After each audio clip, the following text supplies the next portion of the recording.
మేఘాల్లో సన్నాయి రాగం మోగింది, మేళాలు తాళాలు వినరండి. సిరికి శ్రీహరికి కళ్యాణం కానుంది, శ్రీరస్తు శుభమస్తు అనరండి.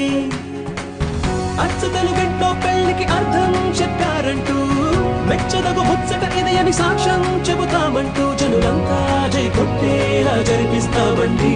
అందాల కుందనపు బొమ్మవని జత చేరుకు